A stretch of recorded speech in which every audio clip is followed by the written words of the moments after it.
Buonasera e ben ritrovati con l'informazione flash di New Sicilia. I principali titoli del pomeriggio. Aumentano gli infortuni sul lavoro in Sicilia. Nei primi 4 mesi del 2026 le denunce presentate all'INAIL sono state 6.406, oltre il 12% in più rispetto allo stesso periodo del 2025. In crescita anche gli incidenti in itinere e le malattie professionali. Al 31 maggio risultavano inoltre 29 denunce di infortunio con esito mortale in tutta la regione. Resta alta l'attenzione sui miasmi dell'area industriale di Priolo nel Siracusano. Il presidente della regione Renato Schifani ha annunciato verifiche tecniche dell'ARPA Sicilia e un vertice in prefettura per domani. L'obiettivo è valutare rischi per la salute e definire misure immediate a tutela dei residenti.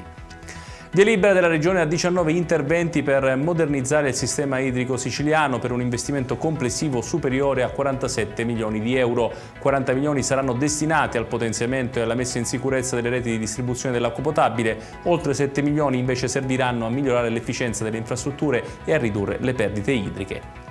Giancarlo Cancelleri torna alla regione. L'ex leader del Movimento 5 Stelle siciliano è stato scelto come consulente dall'assessore alla funzione pubblica Elisa Ingala. Si occuperà di elaborare analisi e proposte per contrastare lo spopolamento delle aree interne e rafforzare i servizi essenziali nei comuni. La nomina ha suscitato però le critiche da parte del Codacons.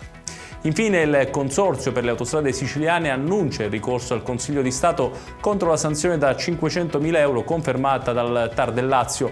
Il presidente del CAS, Filippo Nasca, ritiene la multa iniqua e sproporzionata. Il provvedimento è legato ai disagi provocati dai cantieri autostradali e alla mancata applicazione di agevolazioni sui pedaggi nel 2022.